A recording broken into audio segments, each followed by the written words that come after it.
a clear case of them fearing there could be another Jesse Ventura and that they're going to stop in any way they possibly can, because for those of you that are national and weren't here in Minnesota when I ran, at the point of the primary, I was only polling 10%, which means that if you went by their criteria, I would not have been allowed to debate and subsequently would have not won the election. And it also shows great fear on their part in the fact that a candidate like me can be at 10% and can turn around in a mere 6 weeks and win. And it's obviously clear to me that they don't want that to happen again. And I think it's cheating the American public. I think, as I said, it's despicable on their part. And I would hope people would be as outraged about it as I am. The third, all other criteria and major party status is listed at 5%, 5% to be major party, 5% for federal funding and all that. Yet on debating, it's 15% now. And rest assured, if we came in with a 15%, they'd raise it to 20. It would be based upon whatever it takes to keep us out. Take a look at 92 when Ross Perot ran and got 19% of the vote. That's 1 out of every 5 people that voted for Ross Perot, and yet the next election he was cut out of it.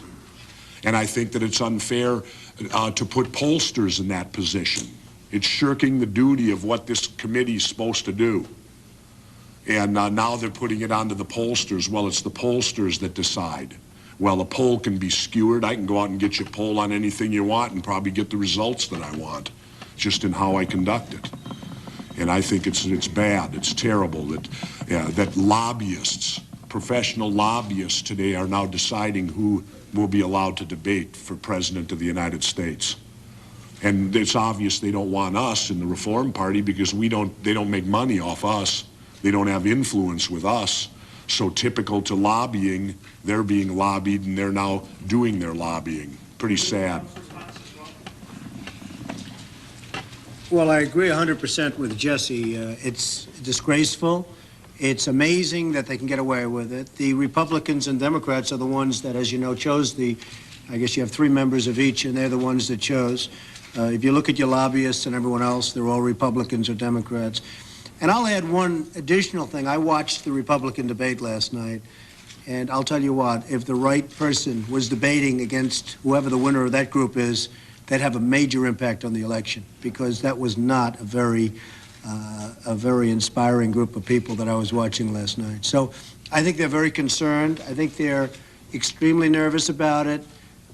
And I also think that probably the law will be changed in this case, or the rule may be changed in this case, Jesse, because it's just inconceivable to me that they can allow this to happen. Would you be willing to go to court to challenge it? I think I probably would. I mean, Pat Buchanan's right now in court. He's going to get nowhere probably, but the fact is that let him spend his money first. Let's see how he does. If he doesn't do it, we'll step in and maybe we can do something. But the fact is, it seems very, very unfair to me. Would either of you guys get 15%? Well, I think this guy would, and I think based on our polls, we would. Based on what we've done internally, we would. If people think that I'm running, we do great. A lot of people say, oh, he's maybe not going to run. He's just having lots of fun. That's not the case. If people think that we're running, seriously running, we do very well. I just think it's unfair, though.